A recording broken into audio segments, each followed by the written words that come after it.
बिस्मिल्लाहिर्रहमानिर्रहीम। अस्सलाम वालेकुम। स्टूडियो में आपको खुशामदीद है। नाज़रीन, पाकिस्तान का नंबर 1 मसला महंगाई है। कोई कुछ भी कहता है, आम आदमी की जिंदगी इस वक्त सख्त मुश्किल में है। हुक्मरान वो अयाशियों में मसरूफ है और उनके लिए रोजमर्रा के मामला चलाना ही, शायद सियासत के मामला चलाना ही उनका मतम नजर होगा, लेकिन आम आदमी के लिए दाल रोटी पूरी करना मुश्किल हो चुका है। आप कहीं और ना देखें, बल्कि यूटिलिटी स्टोर के बाहर जब लंबी लंबी लाइनें आपको नजर आएंगी तो उससे अंदाजा हो जाता है कि लोग चंद रुपए बचाने के लिए कितना तरद्दुद करते हैं। हमारी माएँ बहनें लंबी कतार के बाद जब यूटिलिटी स्टोर के अंदर पहुंचती हैं तो पता चलता है कि मतलूबा चीज, यानी जिस पर ज्यादा सब्सिडी हुकूमत की तरफ से दी जाती है, वो मौजूद ही नहीं है। खासतौर पर आटा और घी इस वक्त हाट के बने हुए हैं और आवाम की पहुंच से दूर होते जा रहे हैं। यूटिलिटी स्टोर पर इन अशिया की कीमतें निस्बतन कम हैं, लेकिन जितनी जिल्लत और ख्वारी के बाद ये चीजें मिलती हैं वो बजाते खुद हमारे लिए एक शर्म का मकाम है। एक तरफ हम कहते हैं कि ज़री मुल्क है हमारा, लेकिन ये वो कौन सी ज़राअत है जिसने आम आदमी की पहुंच से ये चीजें दूर कर दी है। और एक तरफ जिस तरह मैं गुजारिश कर रहा हूँ कि हमारे हुक्मरान हैं, चाहे वो सूबाई हुक्मरान है, सूबे में उनकी हुकूमत है या मरकज में, तो उनको इससे कोई गरज नहीं है। उन्हें आटे दाल का वाकई ही भाव नहीं पता। अगर पता होता तो इस किस्म की ख्वारी हमें नसीब ना होती। आज हम इस लाइव स्टूडियो में इसी हवाले से, यानी महंगाई और अशियाए जो खुर्दोनोश हैं उनकी कीमतों के हवाले से गुफ्तगू करेंगे। और इसके साथ साथ हमारी खुशकिस्मती के इंटरनेशनल टेनिस ख्वाजा इफ्तिखार के साहबजादे ख्वाजा तैयब इफ्तिखार भी लाइव स्टूडियो में मौजूद है। महंगाई ने स्पोर्ट्स पर क्या असर डाला है ये भी हम उनसे पूछेंगे, लेकिन गुफ्तगू का आगाज करते हैं सीनियर सहाफी ख्वाजा बाबर सलीम से। खाई साहब, आपने भी वो लाइनें तो देखी हैं, ये हम जा किस तरफ है? ये अभी बल्कि आपने ये जो जिक्र किया तो आज ही ये एक सोशल मीडिया पे उन्होंने कहा जी बांग्लादेश में 32 लाख ख्वातीन जो है ये वर्किंग, मतलब है कि वर्किंग वुमन है और मतलब है काम कर रही है। जबकि अगर हमारे यहाँ ये जो एहसास प्रोग्राम है गुर्बत की निचली लकीर पे जिंदगी के 37 लाख ख्वातीन। मीर साहब, ये यूटिलिटी स्टोर के बाद जो आप नक्शा दिखा रहे हैं, और वाकई मैं समझता हूँ कि इससे बड़ी इंसानियत की और तब्दील क्या होगी कि ये देखो ना, ये आटा घी चीनी ये बुनियादी जरूरत है और ये रियासत की जिम्मेदारी है। उन्हें वो इस्लामी तारीख अगर देखें तो उन्होंने कहा कि हजरत उमर के दौर में एक कुत्ता भी अगर फरात के किनारे वो बड़ा बड़ा और है तो वो उसकी जिम्मेदारी हुक्मरानों पे है। तो बहरहाल ये दोस्त आपने, हुक्मरान तो कुर्सी कुर्सी खेल रहे हैं, वो कह रहे हैं नहीं मैं तोड़ूंगा 20 को, तो वो आगे परवेज लाई कह रहे माई तक पे कोई नाखो ना जी, माई तक कोई नाखो।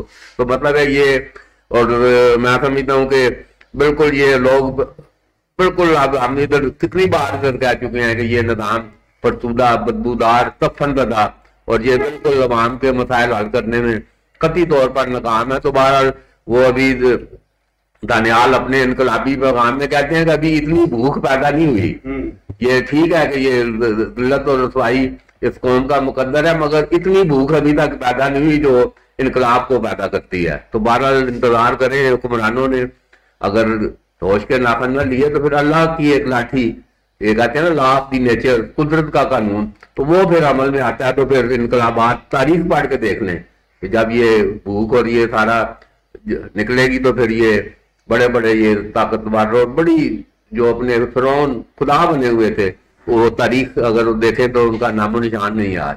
तो बहरहाल ये हुक्मरानों को अभी ये सोचना चाहिए और सारा उसमें। तो मैं अभी आपने ये बात की है ख्वाजा तैयब इफ्तिखार हमारे दरमियान मौजूद हैं। तो आज हम इंटरनेशनल स्कॉलर का ब्रिगेडियर ख्वाजा तारक महमूद, जो कि चकवाल के पहले नामवर मुसलमान वकील के साहबजादे हैं, और ये महमूद मरियम नासिर सरवर ट्रस्ट ख्वाजा तारक महमूद ने अपने वालिद ख्वाजा महमूद की वसीयत पर यह कायम किया था। तो ये गुज़िश्ता 42 साल से 5 लाख रुपए के ये नकद स्कॉलरशिप जो है, तो ये कल हमने एक बरसी उनकी ख्वाजा तारक महमूद को, तो ये मैं समझता हूँ कि ख्वाजा तैयब इफ्तिखार, ये ख्वाजा महमूद का खानदान एक चकवाल में एक तारीख है और एक हिस्ट्री है ये। और लेजेंड ख्वाजा इफ्तिखार टेनिस बड़े सगीर में सब कॉन्टिनेंट पूरा हिंदुस्तान देखें उसमें टेनिस के नंबर 1 प्लेयर ख्वाजा इफ्तिखार अहमद का तल्लक चकवाल पे, और वो जो टेनिस क्लब है रनी स्पोर्ट्स क्लब, ये सिविल क्लब के अंदर, उसमें वो एज टिकर, जब उनके चचा ख्वाजा महमूद और वालिद ख्वाजा शफी टेनिस खेलते थे तो वो पीछे गेंद उठाने वाले जो होते हैं, तो ख्वाजा इफ्तिखार ने अपना टेनिस का कैरियर का आगाज एज ए टिकर, वो पीछे से जो गेंद उठाने वाले हैं, और फिर पूरे एशिया के और उसके नंबर 1 मतलब है खिलाड़ी। तो ये चकवाल की एक तारीख है। तो अगर ये मैं क्या, महंगाई तो अपनी जगह पर है, तो ये एक अच्छी भी जो एक तारीख का सफर है चकवाल का, उसका भी जिक्र आज जरूरी है। ठीक है, तारीख के जिन वाक़यात का जिक्र ख्वाजा बाबर सलीम कर रहे हो, खास तौर पर जो ख्वाजा खानदान है उसकी खिदमत, इसमें नाज़रीन कोई शक शुबे वाली बात नहीं है। स्पोर्ट्स है तो स्पोर्ट्स में जिस तरह ख्वाजा इफ्तिखार का जिक्र किया जा रहा है, ये वो तनावर दरख्त है जिसकी ब्रांचेस अब भी हमें नजर आ रही है। इस वक्त टेनिस के जितने बड़े प्लेयर है उनका ताल्लुक भारत किसी न किसी तरह इसी खानदान से है। इसी तरह पहले मुसलमान वकील होने का एजाज भी इसी ख्वाजा खानदान को हासिल है, और अब तालीम के शोबे में जिस तरह गरां कदर खिदमात सरअंजाम दी जा रही हैं, एक ट्रस्ट के जरिए लोगों की मदद की जा रही है, मुस्तहिक लोगों की और ज़हीन लोगों को जिस तरह सपोर्ट किया जा रहा है, तो ये एक बहुत बड़ा काम है। शायद उस तरह हमें नजर ना आ रहा हो, लेकिन जिन लोगों ने इस ट्रस्ट से फायदा उठाया है, आप उनसे जाकर पूछे तो पता चलेगा। ख्वाजा दानियाल सीरियस साहब वो भी लाइव स्टूडियो में मौजूद है। ख्वाजा साहब, इस किस्म की लाइनें तो हमें तहत के दौर में नजर आती हैं। अच्छा खुद्दोनोश की जहाँ चीजें मिल रही हो, कैद खुदा न खास्ता पड़ जाए, तो फिर ये लंबी लंबी लाइनें हैं। और फिर भी मैं आपको बारहा अपने प्रोग्राम्स में मैं बता चुका हूँ कि हमारा जो स्कूल सिस्टम है वो प्रोवाइड नहीं कर रहा, वो जो लोगों की जो अखलाकियात हैं उसको मतलब प्रमोट नहीं करता। हमारा जो एजुकेशन सिस्टम है, ये स्कूल से आपकी देखें लाइन मतलब बन जाए डिसिप्लिन में। अभी बात यह है, वो जो लाइनों की बात हो रही है, अभी 100 बैग, अभी थोड़ा सा मैं आपको ब्रीफ कर दूं कि आटे का जो रेट है, जो चक्की का जो रेट है, वो 2200 रुपए का वो 20 किलो का थैला मिल रहा है, जबकि ये सब्सिडी वाला जो यूटिलिटी स्टोर पे मिल रहा है ये 800 का मिल रहा है आपको 20 किलो का। फर्क देखें 1400 का जो है ना। अब 1400 में वो बंदा घी भी सब्सिडाइज है जो है ना, वो घी और चीनी पे भी इसी तरह मतलब रायती न रखें, तो वो जो मार्केट से लेगा चक्की से, जो उसको 1400 बचेगा उसमें से वो घी भी ले लेगा मस्कीन आदमी, वो चीनी भी ले सकता है उस 1400 रुपयों में। तो ये मतलब फर्क है। उसमें ये है कि क्योंकि कोटा जो है ना वो थोड़ा दस्तियाब है यूटिलिटी स्टोर पे, जिसकी वजह से लाइन लगती है, वो 75 बैग आता है। अभी मैंने जो इंटरव्यू किया इसका यूटिलिटी स्टोर का जो इंचार्ज है, उसने बोला जी को 80 के लगभग जिले में यूटिलिटी स्टोर्स हैं। अब तलागांव जो है ना वो जोन शायद अलहदा हो जाए क्योंकि वो जिला बन गया है। चकवाल शहर के 10 जो है ना वो यूटिलिटी स्टोर है शहर के अंदर जो है, तो उसमें मतलब 75 बैग 100 बैग मतलब आते हैं। अब 100 बैग जो है ना वो लाइन पहले ही लग जाती है, मतलब सुबह से ही लग जाती है। वो मतलब 100 बैग जो है ना 1 घंटे में वो खत्म हो जाता है, बाकी जो है ना वो इंतजार में वो मायूस जो है ना वो लौट जाते हैं। इसका हमारा हुकूमत से ये मुतालबा होगा कि इसका कोटा जो है वो बढ़ाया जाए। ये जो गुर्बत आपने जो असल सही मानों में जो दूर करनी है ना, अगर इसका कोटा बढ़ा दिया जाए और ये मतलब आम आदमी तक मतलब हर आदमी तक जो है ना ये पहुंचे, तो इसके जो है ना मौसर आपके मतलब रिजल्ट इसके जो है ना वो सामने आएंगे। तो दूसरी बात जो ये अभी आटे और चीनी की ये हो गई, जो अभी जो टोनी साहब ने, खुर्रम अब्बासी टोनी ने एक मिनी स्टेडियम सदवाल में वो उसको जो है ना वो बना दिया है। वो अंदर भी सुपरविजन जो टेनिस कोर्ट है, अभी बाबर साहब ने बताया कि ख्वाजा इफ्तिखार जो मतलब चकवाल से पिकर थे, गेंद उठाया करते थे अपने वालिद साहब के लिए, वो मतलब बड़े सगीर के पाको हिंद के और बड़े सगीर के पहले जब पाकिस्तान बन गया फिर पाकिस्तान के, उनके पास मतलब 2 एजाज हैं। वो पहले मतलब शख्स हैं, ये एक पाकिस्तान का चैंपियन और दूसरा मतलब ऑल जो इंडिया था जो है, पाकिस्तान जब बना नहीं था तब भी वो चैंपियन थे। वो चकवाल से हैं, उनके साहबजादे हैं तैयब इफ्तिखार, डेविस कप खेल बैठे हैं।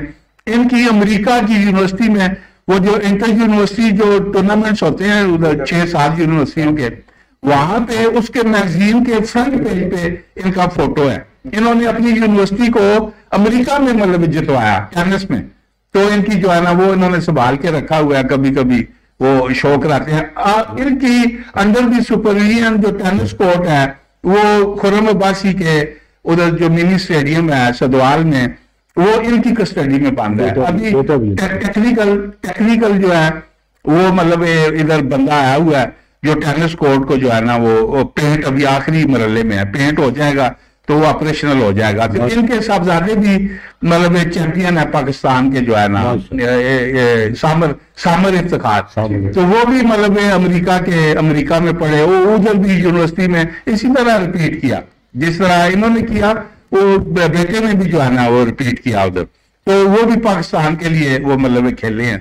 तो वो हम इनसे अभी दरखास्त करेंगे कि अगला किस तरह प्रोग्राम है ये बताएंगे आज। देखो ठीक है जी, स्पोर्ट्स के हवाले से भी साथ साथ नाज़रीन हो रही है, और जो महंगाई है अशिया तो नोट्स की कीमतें है उस हवाले से भी आज लाइव स्टूडियो में हम डिस्कस कर रहे हैं। जिस तरह का हमारा मुल्क है और जितनी जरखेज ये ज़मीन है, यहाँ पर ग़ज़ाई किल्लत का तो सवाल ही पैदा नहीं होना चाहिए, लेकिन क्या किया जाए, हुक्मरानों के पास कोई प्लान मौजूद नहीं है। और बदकिस्मती से हम देख रहे हैं कि मुख्तलिफ जो हाउसिंग सोसाइटीज़ हैं वो बनती जा रही हैं, जहाँ फसलें उगनी चाहिए वहाँ बिल्डिंग उगती जा रही हैं, और फिर तभी ये मसाइल अब भी मौजूद है। और अगर इसको रोका ना गया तो आने वाले दिनों में सूरत मजीद खराब हो सकती है। Senior Safiuddin Safi live studio में मौजूद है। सफ़ी साहब, यूटिलिटी स्टोर के अंदर अशिया खरीदना बहुत मुश्किल है, लेकिन ज्यादा सब्सिडाइज वाली अशिया बाहर आसानी से मिल जाती है। ये भी इल्जाम आयद किया जाता है कि ज्यादातर चीजें बाहर बेच दी जाती है,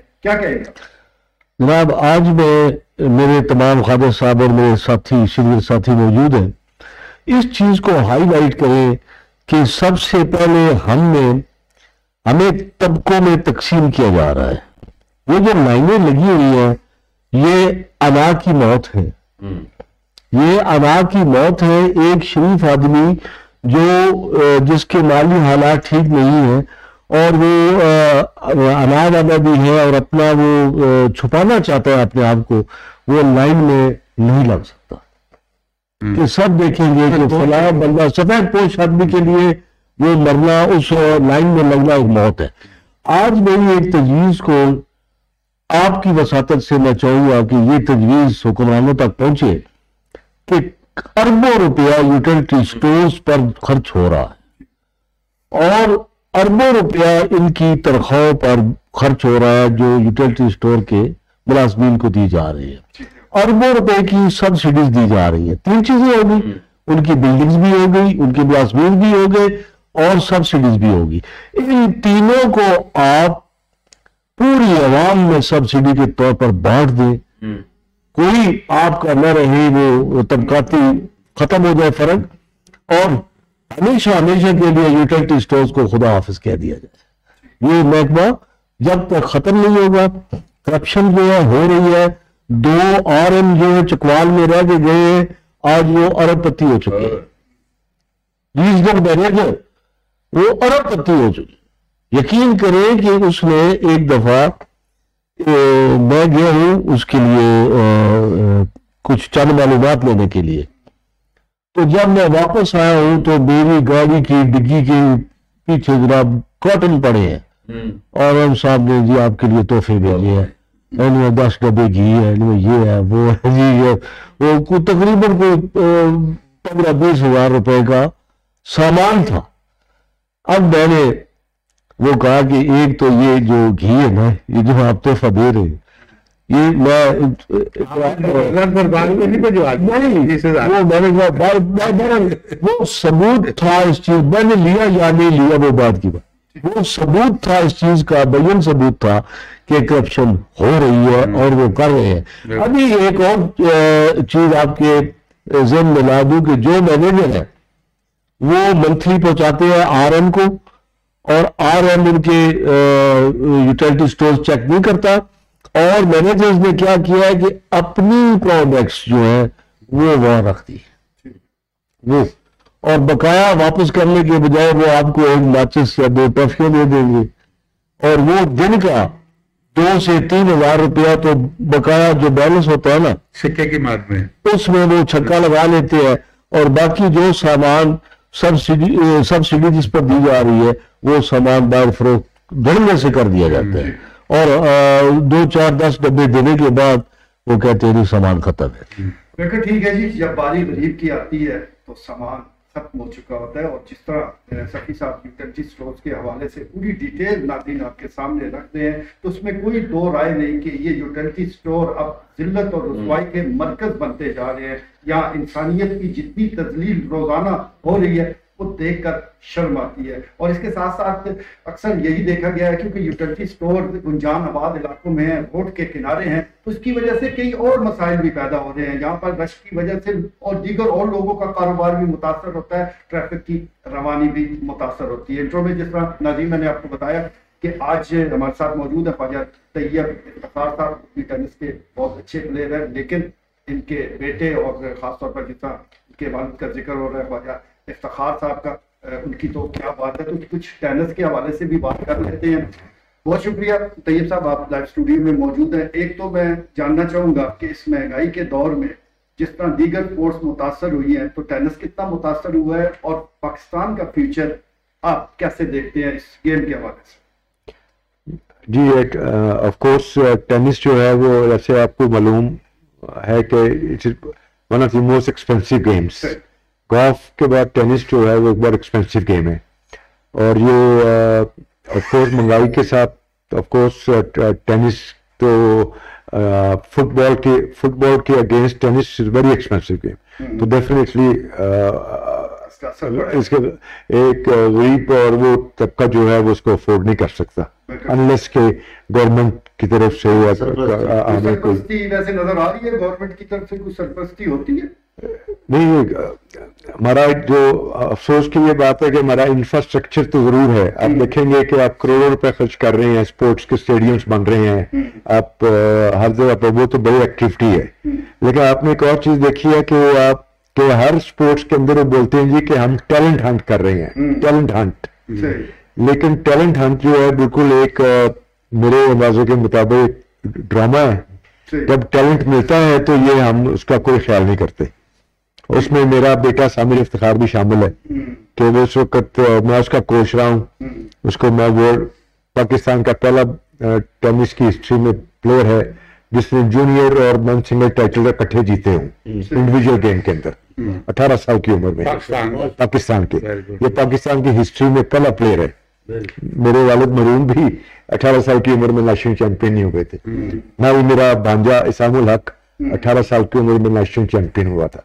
लेकिन मेरे बेटे में इतना टैलेंट था, लेकिन वर्ल्ड के वो टॉप प्रोफेशनल्स में आया है। अभी जो प्लेयर्स जो कि ग्रैंड स्लैम में फाइनल में पहुंच रहे हैं उनको मेरा बेटा जीता हुआ है, लेकिन उसको अपॉर्चुनिटी नहीं मिली।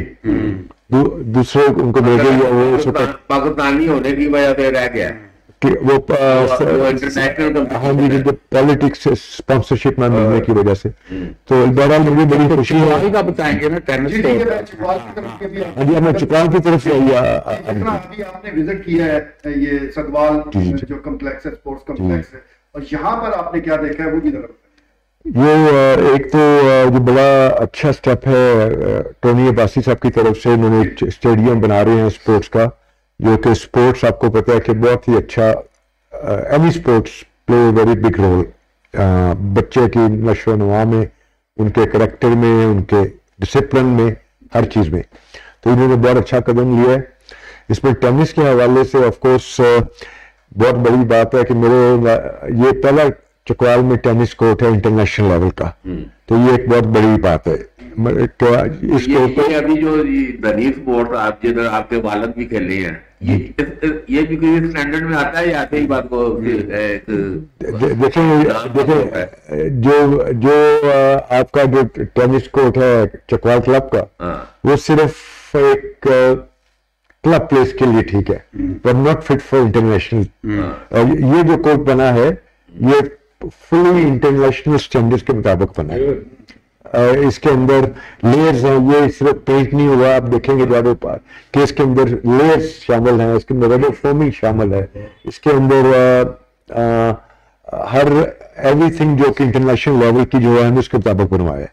नहीं तो अभी कोई कब तक इसकी ओपनिंग मतलब है? ये जी इंशाल्लाह हम इस बाय दिस वीकेंड ये को कंप्लीटली रेडी हो जाएगा विद द नेक्स्ट हर चीज हम वो अभी कह रहे हैं फोरम टोनी के भाई एसामुल हक को इधर बुलाएंगे।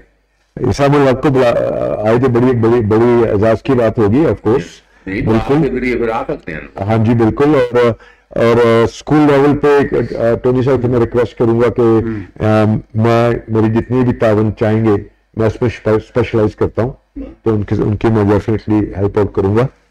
तो इंशाल्लाह ताला इसकी सेरेमनी होगी तो आपको सबको हम डेफिनेटली बुलाएंगे। बड़ी बड़ी खुशी की बात है चकवाल के हवाले से, जिसका भी तस्करा हो रहा है, ख्वाजा इफ्तिखार साहब चकवालियन थे और फिर उन्होंने पूरे इस इलाके का नाम रोशन किया, इंटरनेशनल प्लेयर बने और अब फिर चकवाल में एक पौधा लगाया जा रहा है। और बड़ी अहम बात तैयब इफ्तिखार साहब ने कही है कि यहाँ टैलेंट हंट के नाम पर वसाइल इस्तेमाल किए जाते हैं, लेकिन ये टैलेंट वहां तलाश किया जाता है जहां ना हो।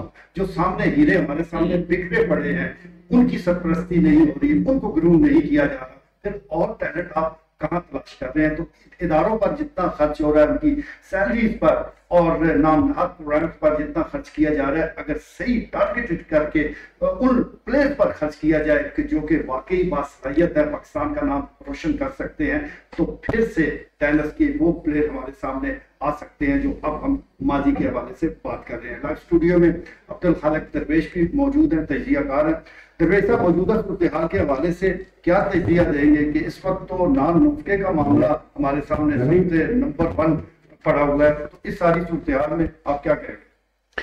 मुझे ये कहना है कि हमारा मसला तो शुरू से रोज़े अव्वल से एक ही है, और वो एक मसला ये है कि हमारे जो वसाइल हैं पहले तो नाअहल क़यादत की वजह से जनरेट नहीं हो पाते, और दूसरा हुक्मरान तबका हमारे कौमी वसाइल को अपनी ज़ात के ऊपर इतनी बड़ी रेशो के अंदर खर्च कर देता है कि जनरल पब्लिक के लिए और नीडी लोगों के लिए कुछ बचता नहीं है।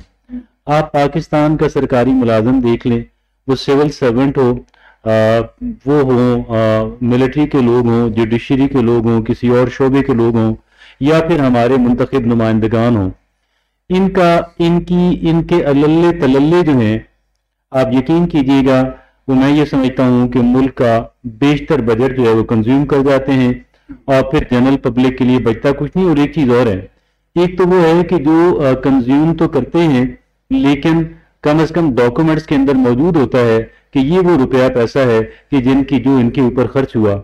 एक शायद इसके अलावा एक बहुत बड़ा चंक जो है हमारे नेशनल रिसोर्सेज का, उसको ये नाजायज तरीके से, कि जिसको करप्शन कहा जाता है, वो करप्शन के जरिए से उसको जाया कर दिया जाता है। पाकिस्तान की बुनियादी तौर पे 2 ही मसाइल हैं। पहला मसला है, एक मसला है मिसमैनेजमेंट, और एक मसला है करप्शन, और एक मसला है ओवर स्पेंडिंग। ओवर स्पेंडिंग जो है, ओवर साइज्ड आप कह लें। देखें, कोई भी हमारा महकमा अगर प्राइवेटाइज हुआ, कोई भी हमारी जो इंडस्ट्री है प्राइवेटाइज हुई, तो पहला काम जो उसके नए प्राइवेट ओनर ने करना होता है वो उसकी डाउन साइजिंग होती है। यानी पहले, जिसका मतलब ये है कि बेतहाशा ओवर स्टाफिंग उसके अंदर जो है मौजूद होती है। जहां पे 2 लोग मौजूद हों वहां पे मुमकिन है 17 लोग बैठे हुए हों, लेकिन 17 लोग जो है वो 2 अफराद के काम न कर रहे हों, बल्कि वहां पे पॉलिटिक्स करने के लिए जाते हों और ऊपर की कमाई जो है उसके लिए जाते हों। तो ये गोया कि एक तरह का आवे का आवाई बिगड़ा हुआ है। और लेकिन हमारा चूंकि जो नुमाइंदा है वो लीडर कहलवाता है, तो ये लीडरान जो है इनके इंतखाब के अंदर पाकिस्तान की जो जनरल पब्लिक है उसका अपना एक किरदार होता है। मैं ये समझता हूँ कि पाकिस्तान की जनरल पब्लिक जो है वो जिस तराजू के अंदर अपने उम्मीदवार को और लीडर को तोलती है, वो तराजू बड़ा अजीब व गरीब है। जो मेरिट पब्लिक ने बनाया हुआ है वो मेरिट बड़ा अजीब व गरीब है।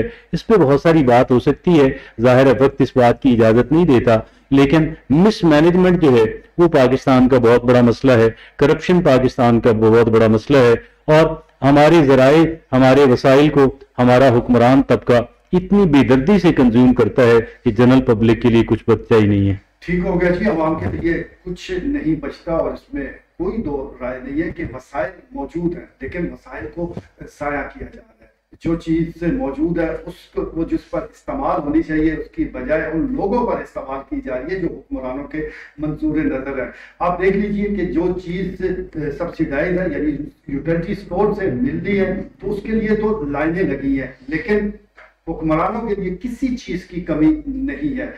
वज़रा हैं, वफाकी सतह पर 74 रुकनी काबीना मौजूद है। इसी तरह सूबाई जो वजीर हैं उनकी फौज ज़फ़रे मौजूद है, और फिर पार्लिमानी सेक्रेटरी हैं, फिर अरकान हैं।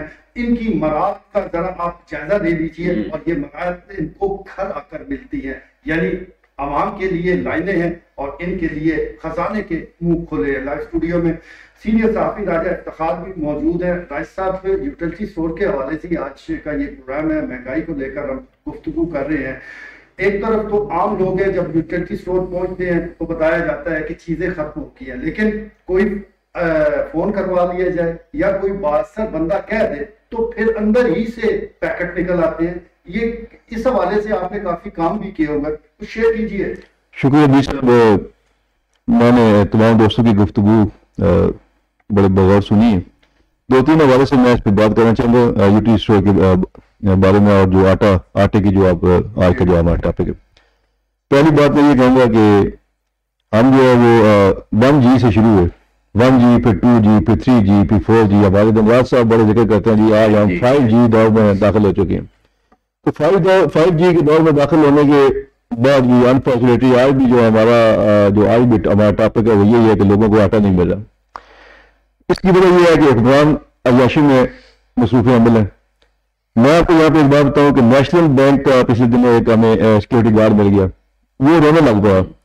उसने कहा कि मेरी तनख्वाह है 15,000 रुपया, तो 15,000 रुपये में उसने कहा कि आप मुझे बजट बना के दिखा दें कि मैं अगर दाल भी खाऊं रोज ही तो मैं किस तरीके से खाऊं, मतलब मेरा बिजली का बिल, गैस का बिल, दीगर जो मेरे अखराजात हैं ये सारे करके, तो मेरे पास 15,000 रुपये में, तो खुदा आप इस पर कोई कॉलम लिखें, कोई तहरीर लिखें। तो मैं उसे कहा कि कॉलम तो हम लोग लिख देंगे, लेकिन हमारा कॉलम कौन सुनेगा उसमें, क्योंकि अवाम जो है ये पिस रही है, जो हुक्मरान है उनकी तरजीहात अवाम है ही नहीं है।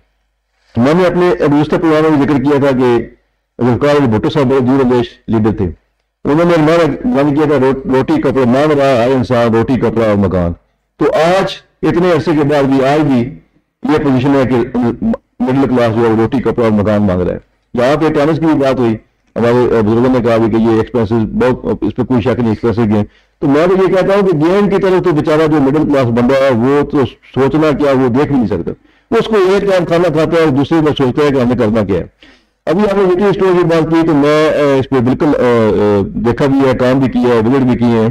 यूटिलिटी स्टोर में जो अखबार लोग हैं उनको राशन नहीं मिलता। खुद हमने देखा है कि यूटिलिटी स्टोर में जब खवातीन जाती हैं तो वो उन्हें क्या देते हैं कि जनाब अगर चीनी मांगी तो कहते हैं चीनी आई नहीं आज, आटा मांगते हैं तो कहते हैं कि था स्टॉक वो खत्म हो गया। उसकी वजह यही है कि जिस तरीके से करप्शन हमारे माशरे में रची बसी है, हर महकमे में करप्शन मौजूद है। यूटिलिटी स्टोर भी डेफिनेटली जो है यहाँ पे वहां जो हमारे भाई बैठे हैं वो भी हमारी तरह, वो भी उन्होंने गंगा नहा धोए हुए। वो क्या करते हैं कि जो मौजूद सा एक स्टॉक आता है चीनी का या आटे का, ये दो चीजें मेन वहां पे जो है ना वो सेल होती हैं। अदरवाइज वहां पे काउंटर लगे हुए आप देखें दालें या ये दीगर, वो लोग नहीं खरीदते। लोगों को दो ही चीजें दे, आटा और चीनी। तो वो क्या होता है कि जो उनकी तलक बेच, जैसे सभी साहब ने कहा वो गाड़ी पे रख, तो वो इस तरीके से तलक बेच के ही लोगों को वो जो है वो मिलता है। बहुत काम वो खोलते हैं जो 5-10 बंदों को दे के, बाकी लाने लगी रहती है जब उनका नंबर आता है, खास करके खवातीन का। तो मैं यहाँ पे ये आखिरी बात ये कहना चाहूंगा कि जो गंदम आप देखें कि पाकिस्तान में वाफिर मकदार में गंदम मौजूद होती है, लेकिन ये गंदम जो है और ये आटा जो है ये स्मगलिंग होकर ये अफगानिस्तान और दीगर जो हमारे पड़ोसी ममालिक हैं ये वहां चला जाता है। तो अगर ये आने वाले जो दिन है, जो आने वाला वक्त है, ये अभी आप देखें 4,500 के लगभग जो है वो गंदम पर मंथ सेल हो रही है। ये जो 500 का या 600-700 का हम गट्टू ले रहे थे, आज वो 4,000 4,500 तक पहुंच गया है। अगर हमने इसको जो हमारे सियासतदान है, जो हमारे हुक्मरान है, अगर वो उनकी तरजीहात में ये बातें शामिल हो जाएं तो सबसे पहले ये आटा और जो गंदम है इसकी स्मगलिंग को रोकें।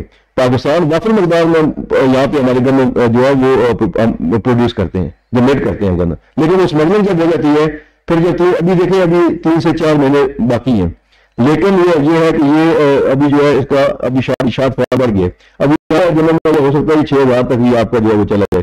तो आटे की गंदम की स्मगलिंग रोकें, तो खुदा भाई गरीब अवाम जो है इनके ऊपर कोई ठीक हो गया जी।